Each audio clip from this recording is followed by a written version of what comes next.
Hello, Intro to Culinary students. Today we'll be making two kinds of polenta.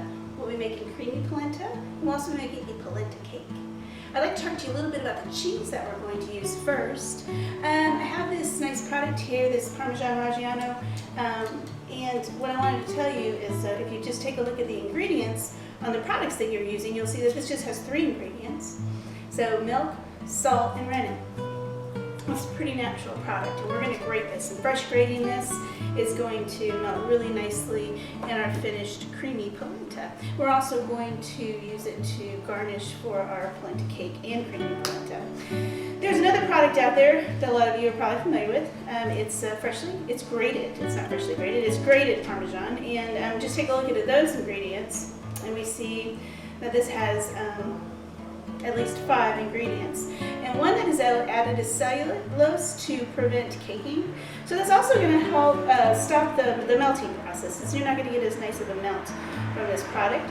And we also have another product that is to protect the flavor, natamycin, and natamycin is actually an antifungal. So that is used to preserve this pre-grated cheese. So if we can prevent eating extra preservatives, then we should. So if you have the opportunity and can afford to spend a little more, go ahead and get your more organic form of this cheese. Another ingredient that we'll be using today is cornmeal.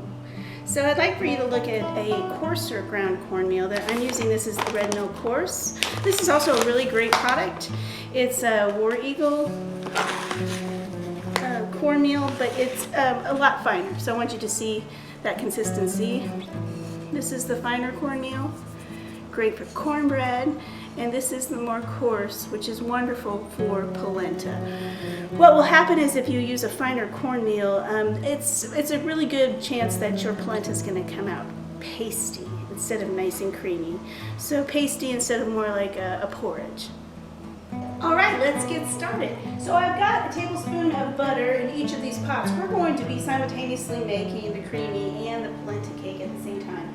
I have a little bit different method for our creamy polenta. We're actually going to put it in the oven and roast some mushrooms along with it. So normally you have to stand over the creamy polenta and continue to stir.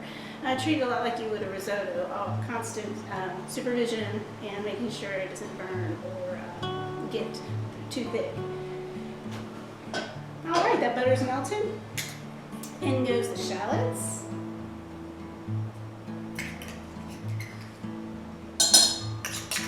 So shallots are part of the onion and garlic family. They are sweeter and stronger, but they are part of the same family.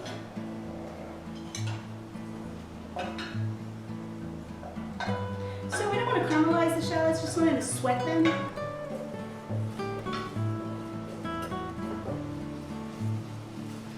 Now we start smelling the wonderful aromas of the shallots and the butter.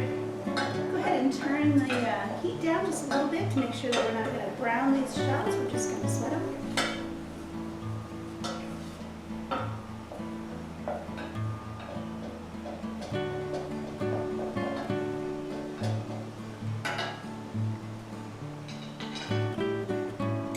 So we have our butter.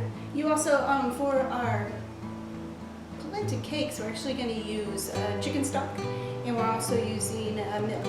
So that's 2 cups there, and I'll have the recipes for you online in Google Classroom. And for our creamy polenta, we're using water and just our cornmeal.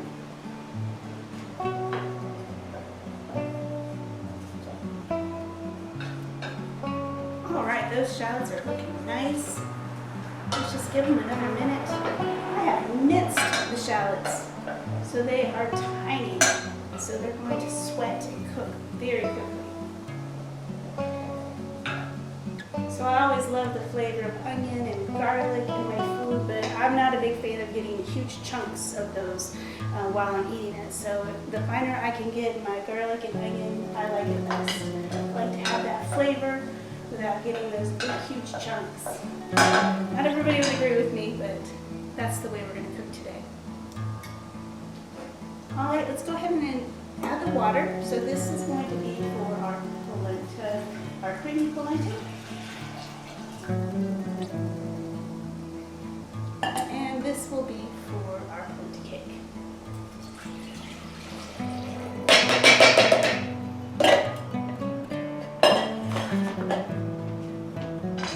So at this point, let's turn that temperature up and let's bring this to a simmer, almost to a boil.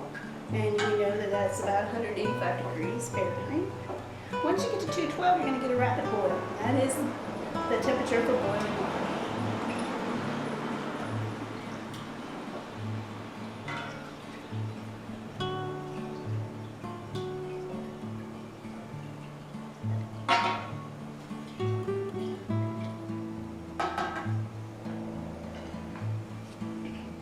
So once we add the cornmeal to our water and our butter and our shallots, we are going to stir continuously, making sure that we don't get those lumps. In addition to whisking vigorously and constantly, we are going to stream in that cornmeal nice and slow. If you pour it all in at once and your water's hot, you get big clumps that you won't be able to remove. All right, the water's ready. It's just at a simmer. And polenta loves salt. So let's go ahead and season with salt.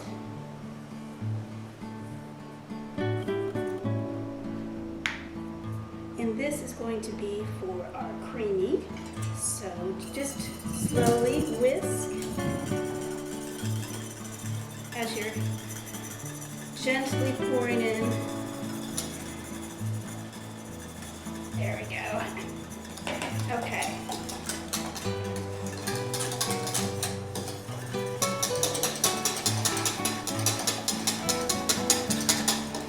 And for our creamy, same business, stirring.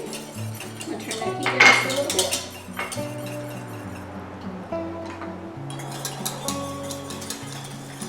And it is really lovely with a lot of things. Today we're going to be doing it with mushrooms. I'm actually working to film for Foundations and Methods class as well today.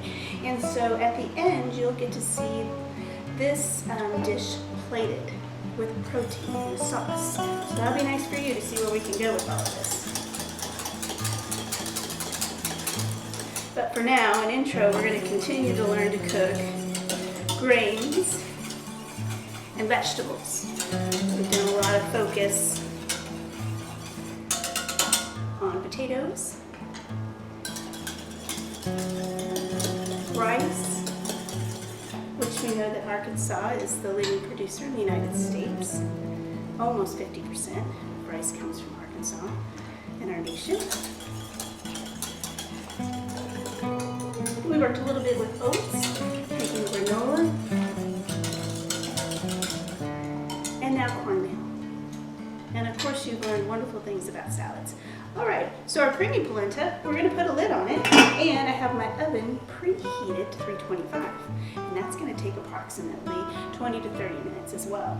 So this is a heat-proof pot, an oven-proof pot. It can tolerate temperatures up to 550 degrees, and I'm only putting it in at 325, so it's going to be fine. At that point, though, you have to understand that this will no longer protect you from getting burned. This will become very hot too. It will reach temperatures of 325. So when you move it from the oven, make sure that you use a towel.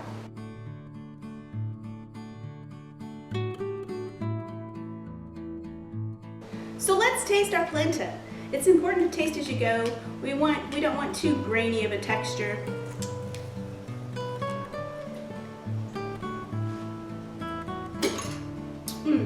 That is spot on. It is so good. So we're going to take the polenta and we're going to put it into, this is a prepared pan. So it's lined with parchment paper, and then I've sprayed it with vegetable spray.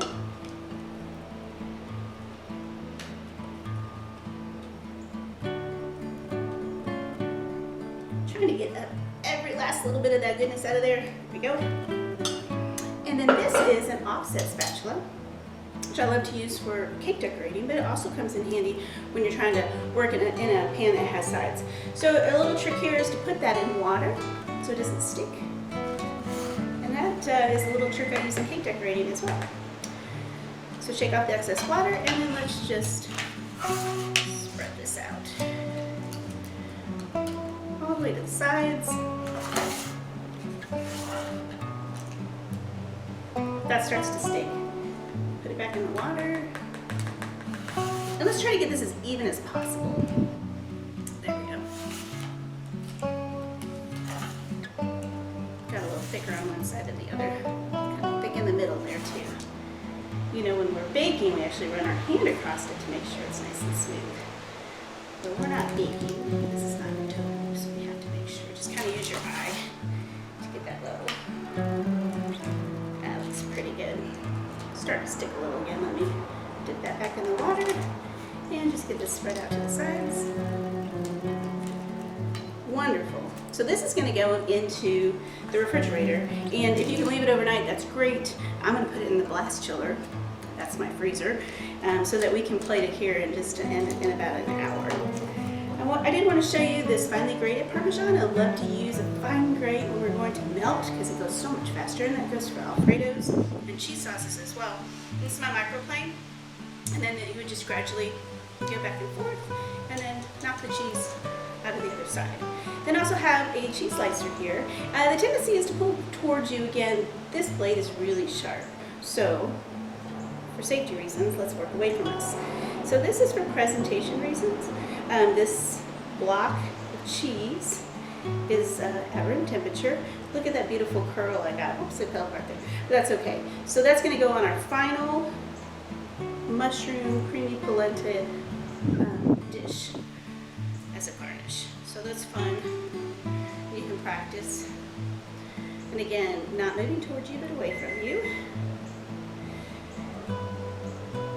And I'm just using a little bit of pressure there. The more pressure you put on this device, the thicker your pieces will be. All right, so there we go.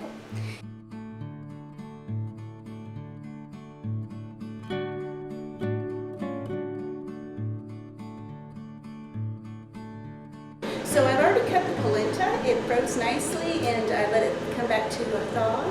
So I've got my pan nice and hot, and I'm going to put it on there. I think you can hear it sizzle. The burner in the middle is the hottest. You could also grill this. It'd be a nice grill. Some grill marks on it.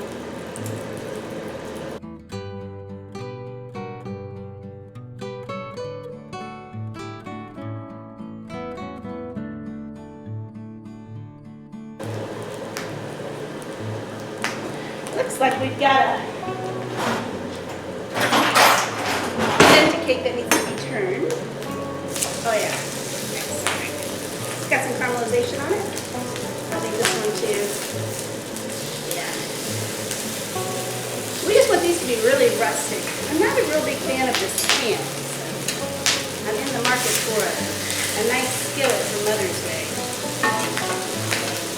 Use that over there. There we go. Last one here. And we're just trying to get a nice sear on those and bring them up to temperature.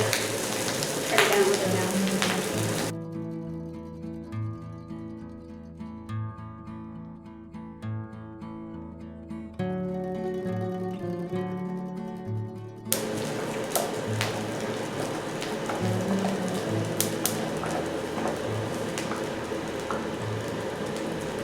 A little more butter for our polenta. Yeah, man, it's looking beautiful. We're actually going to add some Parmesan to that too. So good. So really, one really fun thing that you can do with creamy polenta, just to make a really simple presentation, a really simple dinner, it's delicious, is just to take olive oil in a saute pan and then add some cherry tomatoes and blister them until they just pop open. Put a little garlic in there and top it on top of your creamy polenta, and then put some basil on there.